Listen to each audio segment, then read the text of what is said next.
오늘 우리에게 주시는 하나님의 말씀은 요한복음 9장 1절부터 12절까지 말씀입니다.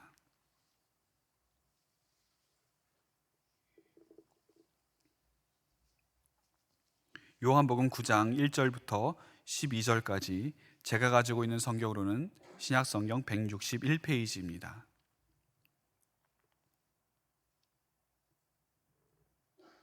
저와 여러분이 한 절씩 교독하시고 마지막 절은 함께 봉독하겠습니다. 예수께서 길을 가실 때에 날 때부터 맹인된 사람을 보신지라.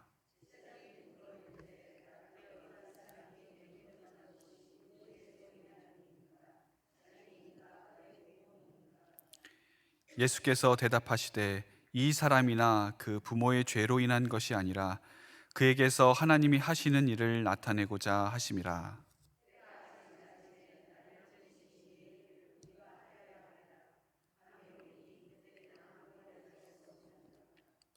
내가 세상에 있는 동안에는 세상의 빛이로라.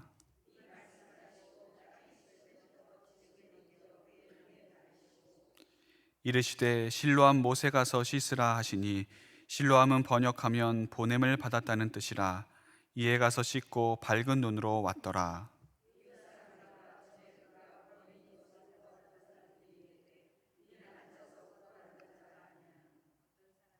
어떤 사람은 그 사람이라 하며 어떤 사람은 아니라 그와 비슷하다 하거늘 자기 말은 내가 그라 하니.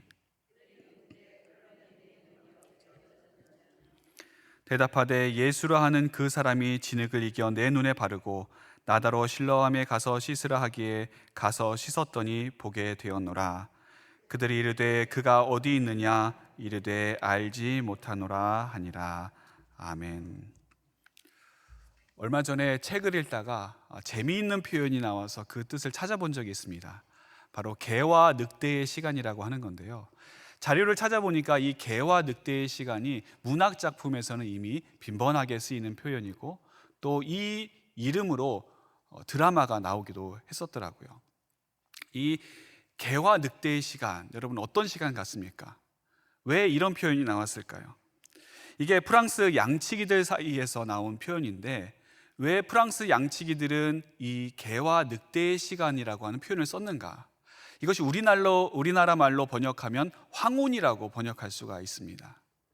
황혼이라고 하면 좀 뭔가 좀 밝고 또 산뜻하고 그런 분위기인데 개와 늑대의 시간은 조금 뭔가 어둡고 그리고 불확실한 그런 시간을 말할 때 이 개와 늑대의 시간이다라고 하는 표현을 쓰기도 합니다.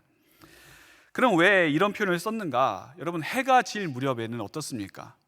낮이라고 하기에는 뭔가 좀 어둡고, 그렇다고 밤이라고 하기에는 뭔가 좀 많이 밝은, 보이는 것이 그나마 있는 좀 어렴풋하고 좀 긴가민가하는 그런 시간이 아니겠습니까? 그래서 이 시간에 언덕을 보면 그 언덕을 넘어서 양치기에게로 달려오는 것이 내가 기르는 양치기 개인지 아니면 양을 물어가려고 달려오는 늑대인지 이게 헷갈리는 겁니다. 그래서 그 시간을 이 프랑스 목동들이 개와 늑대의 시간이다 이렇게 이름을 붙였습니다. 개와 늑대의 시간은 그렇기 때문에 한마디로 불확실한 시간입니다. 애매모호한 시간이죠. 긴가민가하는 그런 시간이 바로 이 시간입니다. 성경에 보면 이런 개와 늑대의 시간을 지나는 수많은 성경의 인물들이 나오고 있습니다.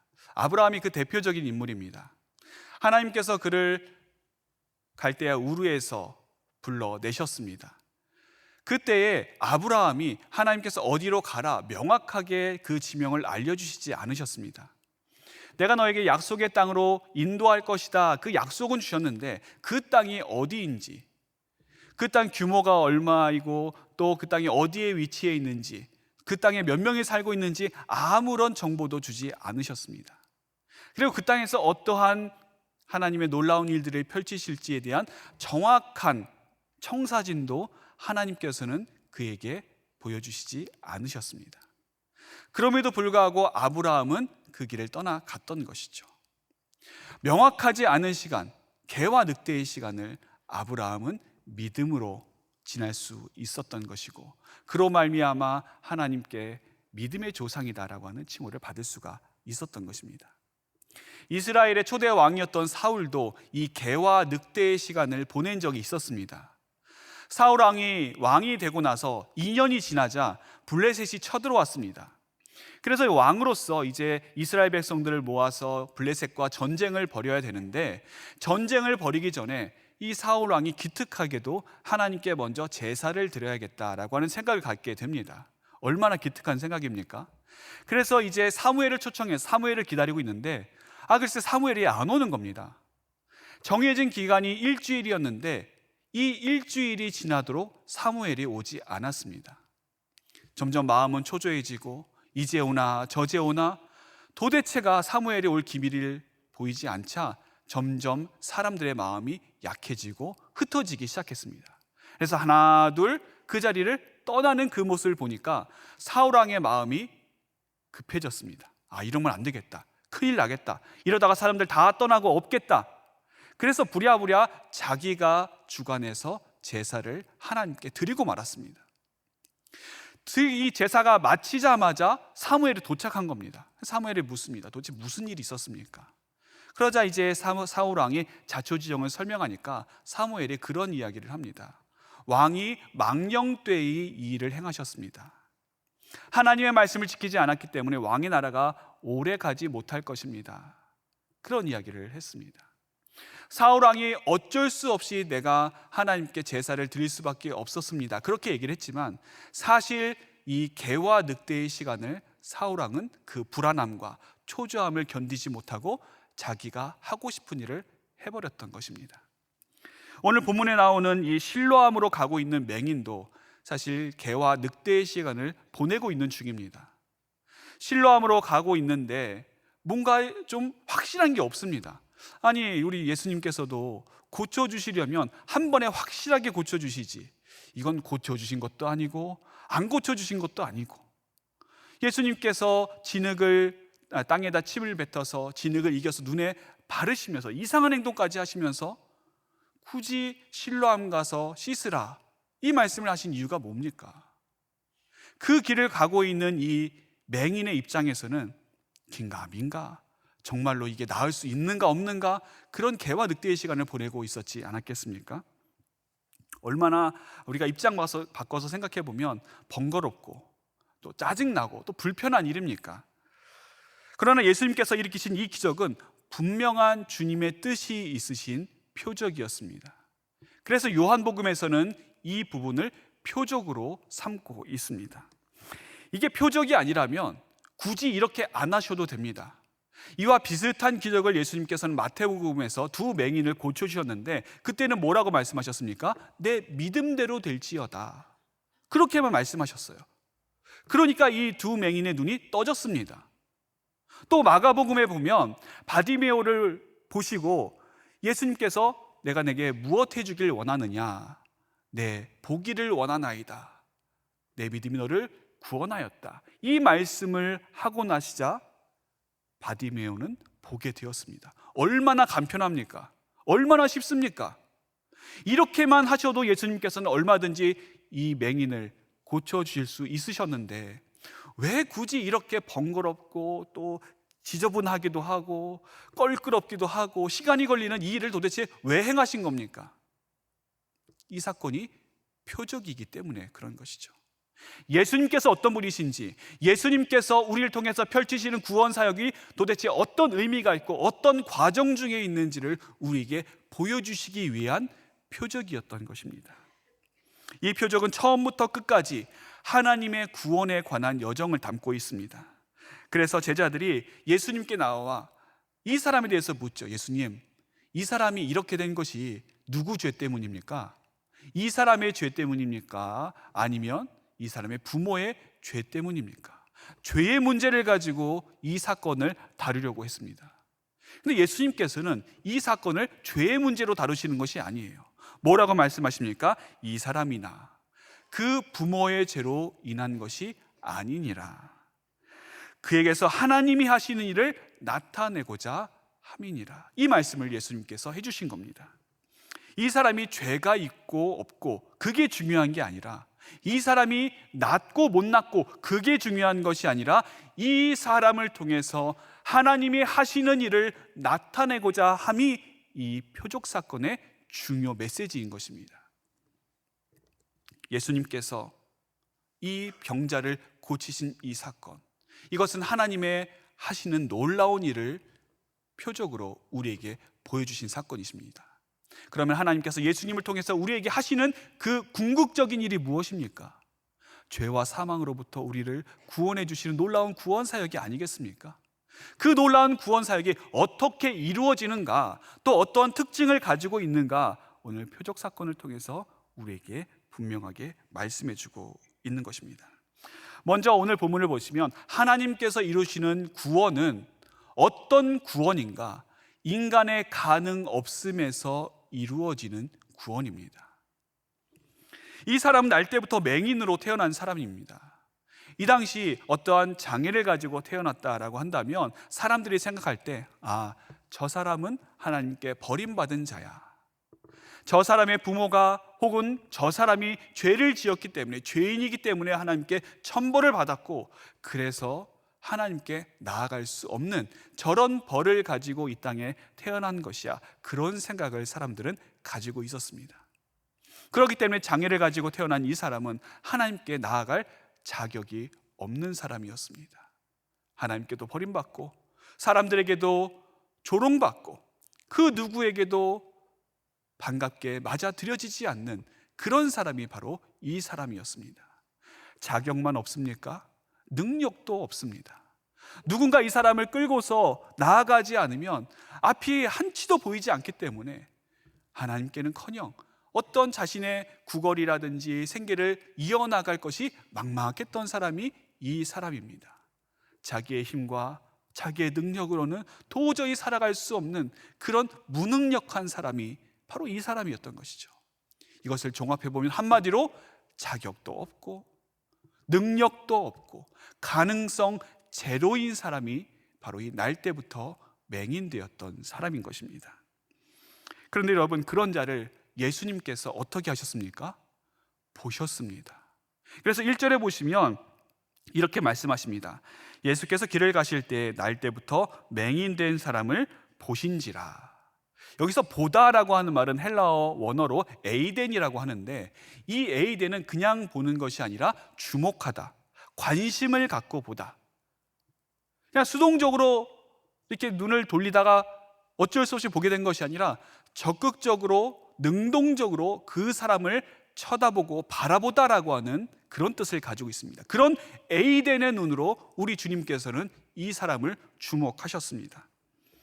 아무도 주목하지 않고 아무도 쳐다보지 않고 아무도 관심 갖지 않는, 아니 관심 가질 필요조차 없다라고 여겨졌던 이 사람을 우리 주님께서는 보신 것입니다. 이 사람을 주목하셨습니다. 마지못해 보신 것이 아니라 적극적인 사랑의 눈으로 그를 바라보셨습니다. 우리를 향해 베푸시는 하나님의 구원은 바로 여기서부터 시작이 됩니다. 이스라엘 백성들이 애굽의 압제에서 430년간 힘들게 노예 생활을 할 때, 여러분 그때 얼마나 이스라엘 백성들이 고된 생활을 했겠습니까? 그때 하나님께서는 이스라엘을 구원할 계획을 가지고 계셨습니다. 그래서 때가 찼을 때에 하나님의 사람 모세를 보내셔서 이스라엘을 애굽에서 끌어낼 그런 계획을 하나님께서는 실행에 옮기셨습니다. 그때 이제 모세를 부르시면서 출애굽기 3장 7절에 하나님께서 이런 말씀을 하십니다. 여호와께서 이르시되 내가 애굽에 있는 내 백성의 고통을 분명히 보고 그들이 그들의 감독자로 말미암아 부르짖음을 내가 듣고 그 근심을 알고, 또 이어서 9절과 10절에 이렇게 말씀하십니다. 이제 가라, 이스라엘 자손의 부르짖음이 내게 달하고 애굽 사람이 그들을 괴롭히는 학대도 내가 보았으니 이제 내가 너를 바로에게 보내어 너에게 내 백성 이스라엘 자손을 애굽에서 인도하여 내게 하리라. 마침내 이 이스라엘 백성들은 모세의 인도를 받아 애굽에서 나오게 되었습니다. 여러분, 엄밀히 따지면 이스라엘에게 애굽에서 나올 자격이 있었습니까? 노예가 무슨 자격이 있습니까? 아무런 자격이 없었던 것이죠. 그럼 이스라엘이 자신들이 힘을 똘똘 뭉쳐서 애굽에서 나올 능력은 있었습니까? 능력도 없었습니다. 자격도 없었고 능력도 없었던 이 이스라엘 백성들이 어떻게 해서 출애굽을 할 수 있게 되었습니까? 그 시발점은 하나님께서 그들을 에이덴하신 겁니다. 주목해서 보시고 관심 갖고 보시고 그를 사랑의 눈으로 그들을 바라보셨기 때문에 거기서부터 출애굽이 시작된 것이죠. 그러므로 하나님의 구원은 자격 없는 자를 보심으로 시작이 됩니다. 하나님의 놀라우신 이 구원 사역은 능력 없는 자를 주목하심에서 시작이 되는 것입니다. 얼마 전에 잘 아는 목사님이 전화 한 통을 받았습니다. 그 교회의 성도님의 전화였는데 참 안타까운 사연이었어요. 이분이 이제 암으로 고통을 오랫동안 받으셨는데 암도 한 가지가 아니라 서너 가지 암에 걸렸습니다. 너무나도 힘들고 아프고 고통스럽고 또 오랜 병수발을 하다 보니까 가족들도 지친 거예요. 그래서 가족들도 이 분을 버리고 다 떠났습니다. 가족에게도 버림받았죠. 가지고 있던 조그만 재산도 다 이제 병치료하느라고 탕진해서 국가 보조금 없이는 살아갈 수 없는 그런 상황에 처해 있었습니다. 그렇다고 이 병이 나을 수 있는 소망이 있는가? 소망도 없어요. 너무 극심한 고통이 자신을 짓누르고 있어서 정말 해서는 안 되는데 극단적인 선택도 두세 차례 했습니다. 근데 이게 불행인지 다행인지 그때마다 이게 실패해서 지금까지 살아계신 거였어요. 근데 너무나도 힘들고 또 앞으로 어떻게 될지, 내가 무슨 삶의 낙이 있는지, 이제 한 번 더 마지막으로 극단적인 선택을 하기 전에 내가 목사님하고 통화 한번 해야겠다 하고 목사님에게 전화를 드린 겁니다.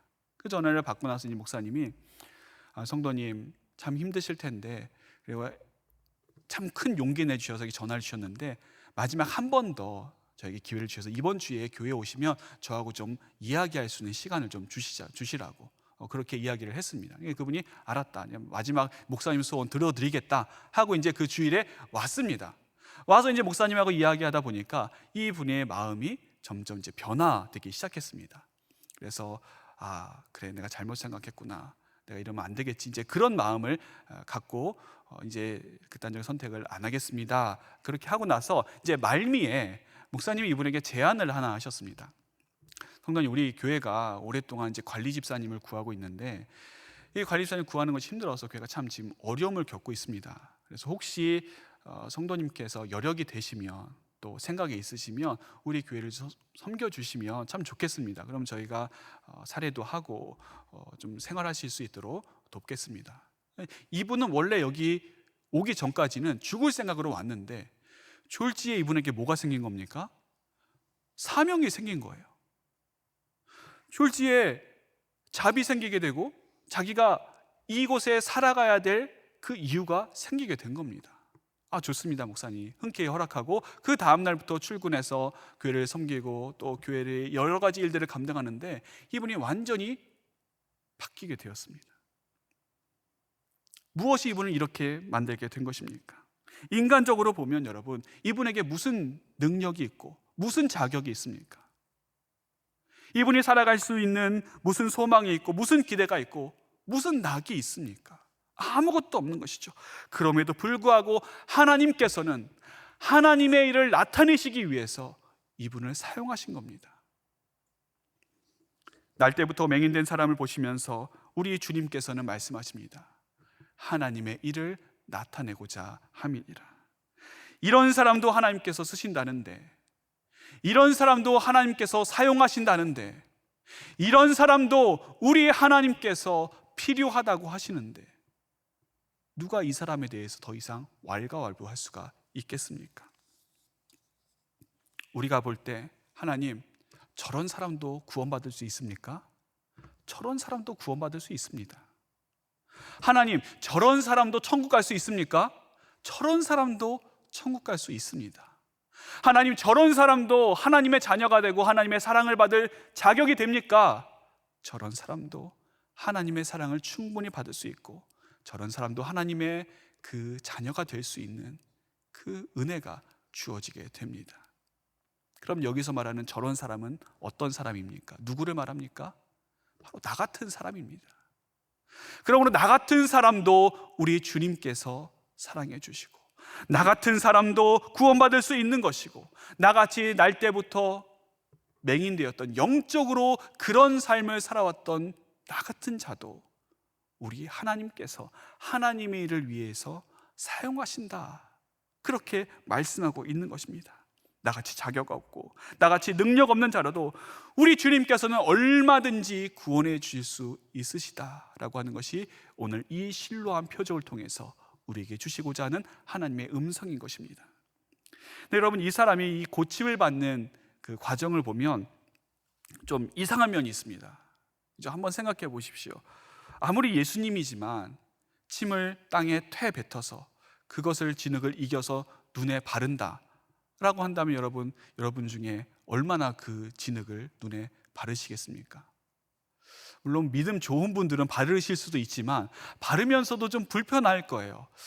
좀 뭔가 좀 찝찝하고 뭔가 좀 불편하고 또 뭔가 좀 믿음직스럽지 않고 그런 느낌이 누구나 들 수 있을 것입니다. 근데 여러분, 왜 예수님께서 이런 일을 행하셨는가? 어떤 사람들은 예수님께서 이렇게 행하신 것이 당시 자연적으로 치료하던 사람들이 이런 방식으로 많은 사람들을 치료했기 때문에 예수님께서 이런 방식을 채택하신 것이다, 그렇게 이야기를 하는 분들도 있지만 예수님께서 굳이 그렇게 하실 필요가 없죠. 뭐하러 그렇게 힘들게 그 사람들을 따라서 하겠습니까? 이 예수님께서 땅에 침을 뱉으시고 진흙을 이겨서 그 사람의 눈에 바르시고 그 사람으로 하여금 실로암에 가서 씻으라라고 하신 이 과정은, 이 여정은 이 당시 유대인들이 예수님을 믿으면 구원받는다라고 하는 그 교리, 그리고 그 진리를 듣고서 느꼈던 그 불편함과 관계가 있습니다. 이 당시 사람들은 어떻게 생각했습니까? 구원받기 위해서는 뭘 해야 됩니까? 율법을 지켜야죠. 착하게 살아야죠. 하나님의 말씀대로 순종하면서 그 말씀대로, 그 율법대로 살아야 하나님의 백성이 될 수 있고 구원받은 자로서 살아갈 수 있다, 그렇게 생각을 했었습니다. 그런데 그런 율법으로는 안 되고 예수라고 하는 분을 믿어야 된다. 예수라고 하는 분을 믿어야 구원받을 수 있고 예수라고 하는 분을 믿어야 하나님의 자녀가 될 수 있다라고 하는 그 이야기가 유대인들의 입장에서 들을 때는 이게 이상한 겁니다. 납득이 안 되는 거예요. 죄의 문제를 해결하는 것하고 예수를 믿는 것하고 무슨 상관이 있습니까? 죄의 문제를 해결하기 위해서는 죄를 안 져야 되죠. 아니면 이 죄를 속하기 위해서 제사를 많이 드리든지, 뭔가 이 죄와 관련된 것들을 해결하기 위해서는 죄의 문제를 없애버리는, 소거해버리는 쪽으로 가야 되는데, 아니면 새로운 의로 덮든지, 그런데 예수님을 믿으면 된다? 이게 이상한 겁니다. 유대인들은 당시 그리스도인들을 기괴하다라고 느꼈습니다. 예수님을 믿으면 구원받는다, 이것도 이상하고, 또 예수라고 하는 사람은 자기의 피를 마시고 자기의 살을 먹어야 영생을 얻을 수 있다, 이상한 말을 하니까 유대인들은 이게 참 이게 뭔가 하는 그런 느낌을 가질 수밖에 없었던 것이죠.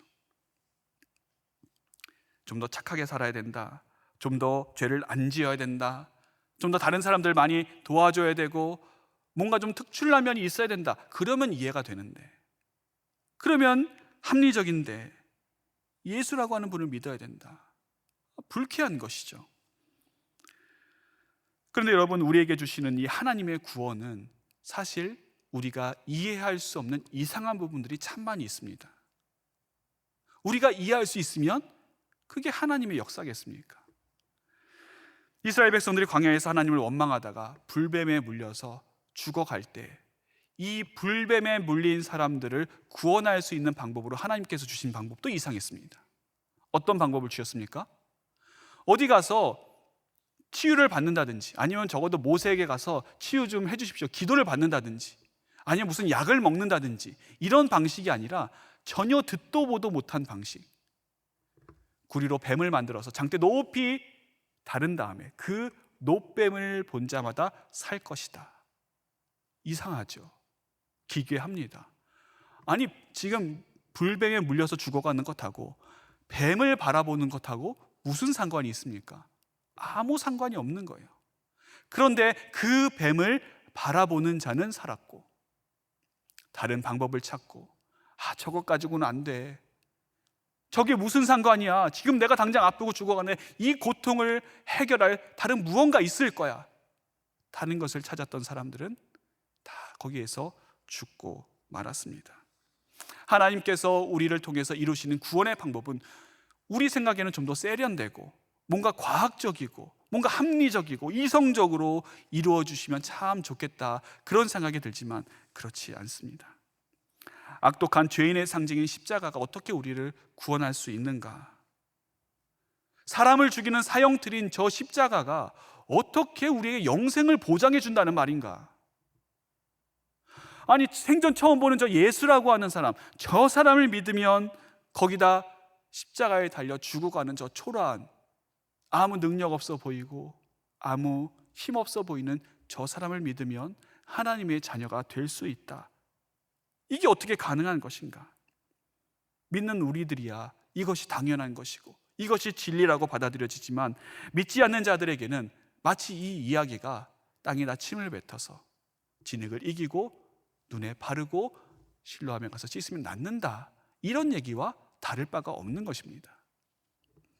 그래서 고린도전서 1장 18절은 이렇게 말씀합니다. 십자가의 도가 멸망하는 자들에게는 미련한 것이요 구원을 받는 우리에게는 하나님의 능력이라. 그리고 21절부터 24절까지 또 이렇게 말씀합니다.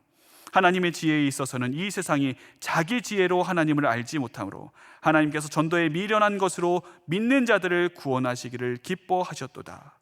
유대인은 표적을 구하고 헬라인은 지혜를 찾으나 우리는 십자가에 못 박힌 그리스도를 전하니 유대인에게는 거리끼는 것이요 이방인에게는 미련한 것이로되 오직 부르심을 받은 자들에게는 유대인이나 헬라인이나 그리스도는 하나님의 능력이요 하나님의 지혜니라.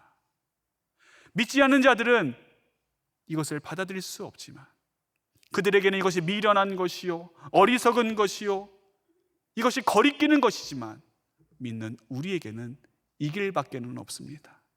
믿는 우리에게는 예수 그리스도밖에는 없고, 믿는 우리에게는 오직 주님밖에는 우리에게 구원을 주실 다른 이름을 주신 일이 없음이니라. 그 말씀 가운데 살아갈 수밖에 없는 것입니다. 이 실로암 맹인을 고쳐주신 표적 사건에서 또 하나 이상한 것이 있습니다. 그 자리에서 진흙을 바르신 다음 거기서 바로 눈을 뜨게 하실 수도 있으셨는데 굳이 실로암까지 가라라고 하시는 것, 이것도 좀 이상합니다. 왜 굳이 앞도 안 보이는데 실로암까지 가야 되는 겁니까? 얼마나 불편했겠습니까? 근데 여러분, 가면서 이 사람이 무슨 생각이 들었을까요? 예수님께서 나를 고쳐주신다, 믿습니다, 아멘. 한 번도 의심하지 않고 한 번도 의혹을 제기하지 않고 말씀 충만, 은혜 충만으로 이 사람이 걸어갔겠습니까? 물론 그럴 수 있지만 이게 맞나? 긴가 민가? 정말 이렇게 가서 실로암에 가서 눈을 씻으면 볼 수 있는 건가? 혹시 내가 미친 거 아닌가? 내가 쓸데없는 짓 하는 거 아닌가? 여기서 그냥 발걸음을 돌려서 집으로 돌아갈까? 사람들에게 웃음거리가 되고 조롱거리가 더 되지는 않을까? 그런 생각이 왜 안 들었겠습니까? 충분히 들을 수 있었던 것이죠. 결국 이 사람은 실로암까지 가면서 개와 늑대의 시간을 보내고 있었던 것입니다. 우리 구원의 여정도 이와 비슷합니다. 예수님을 믿고 우리가 살아가지만 살면서 우리가 죽을 때까지 한 번도 나는 의심하지 않습니다. 한 번도 나는 의욕을 가지지 않습니다. 한 번도 나는 흔들리지 않고 한 번도 고민해 본 적 없습니다 하는 사람이 누가 있겠습니까? 우리는 연약하고 우리는 부족하기에 이 믿음의 길을 걸어가면서도 때로는 믿음이 흔들릴 때가 있습니다. 이 길이 맞는 것인가? 내가 과연 정말 잘 믿고 있는 것인가? 내가 만약에 이 길을 걸어갔다가 하나님께서 마지막 천국문에서 나는 너를 모른다 말씀하시면 나는 도대체 어떻게 될 것인가? 그런 생각 들 수가 있죠. 그리고 갔는데 정말 아무것도 없으면 나는 그동안 예수님을 믿은 것이 무엇으로 믿은 것인가? 그런 생각도 하는 분들도 있을 것입니다. 진짜 천국이 있나? 정말 예수님만 믿으면 구원받을 수 있는 것인가? 그게 아니라면 어떡할까? 지금이라도 내가 다른 것을 붙잡아야 되는 것은 아닌가? 얼마든지 이런 불확실성이 우리에게 있을 수 있습니다. 우리 전체 구원의 여정에서 보면 우리의 믿음 생활은 지금 실로암으로 가는 여정 가운데 있습니다. 이 길을 가면서 우리는 어떻게 해야 됩니까? 믿음으로 끝까지 걸어가는 수밖에는 없습니다. 만일 이 실로암 맹인이 가다가 중간에 돌아왔으면 사람들은 그렇지, 잘했다, 합리적이다, 저 사람 생각이 있다, 그런 칭찬을 받았을지는 모릅니다. 그렇지, 진흙에 침을 뱉어서 그걸 이겨서 눈에 바른 다음에 실로암에 가서 씻으면 낫는다, 그걸 믿는 사람, 어리석은 사람이 어디 있어? 잘 생각했어. 그래? 그런 이야기를 들었을지도 모릅니다. 그러나 그 사람이 그 실로암에 가서 씻지 않았다면 그 사람은 영영 눈을 뜨지 못했을 것입니다. 그 사람이 믿음으로 그곳에 갔을 때, 그래서 그 실로암 못에서 자신의 눈을 씻었을 때 비로소 그는 보게 되었습니다. 이것은 우리가 천국으로 들어가는 것도 마찬가지죠. 우리는 믿음으로 가는 수밖에 없습니다. 그렇게 믿음으로 가게 되면, 실로암에 가게 되면, 거기서 눈을 씻게 되면, 그 눈을 씻는 것이 무엇입니까? 우리가 이를 최종 단계인 구원의 최종 단계 천국으로 들어가는 것이죠.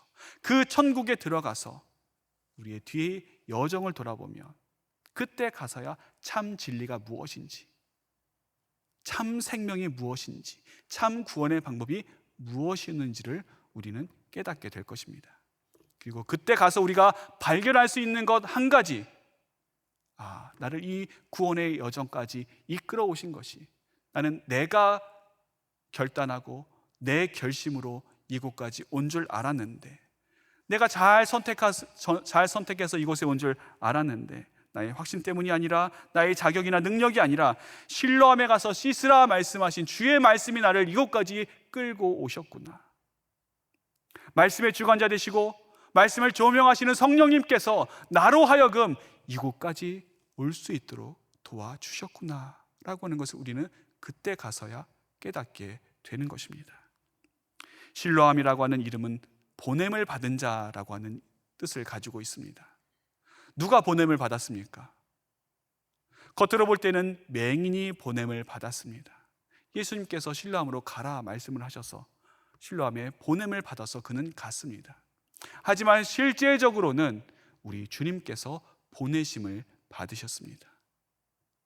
저 높고 높은 하늘 보좌를 버리시고 이 낮고 천한 땅 가운데 우리 주님께서는 우리를 구원하시기 위해 이 땅으로 보내심을 받으셨습니다. 그리고 스스로 실로암이 되셔서 우리 죄를 씻어주시고 죄와 허물로 인해 영적으로 보지 못하는 우리들의 눈을 뜨게 하셔서 참 진리와 참 빛을 보게 하셨습니다. 그 실로암으로 나오라, 그 실로암에 와서 씻으라, 우리 주님의 말씀입니다. 거룩하신 생명의 근원이신 주님께서 흘리신 보혈의 실로암, 그 보혈의 실로암이 우리를 깨끗게 하시고 그 보혈의 실로암이 우리를 거듭나게 하시며 그 보혈의 실로암이 우리를 하나님의 자녀로 구원받은 백성으로 살게 하십니다. 그 실로암이 언제나 기쁨과 감사함으로 나아가는 우리가 되어야 할 것입니다. 기도하겠습니다. 하늘에 계신 우리 아버지여, 이름이 거룩히 여김을 받으시오며 나라의 임하옵시며 뜻이 하늘에서 이룬 것 같이 땅에서도 이루어지이다. 오늘날 우리에게 일용할 양식을 주옵시고 우리가 우리에게 죄 지은 자를 사하여 준 것 같이 우리 죄를 사하여 주옵시고 우리를 시험에 들게 하지 마옵시고 다만 악에서 구하옵소서. 대개 나라와 권세와 영광이 아버지께 영원히 있사옵나이다. 아멘.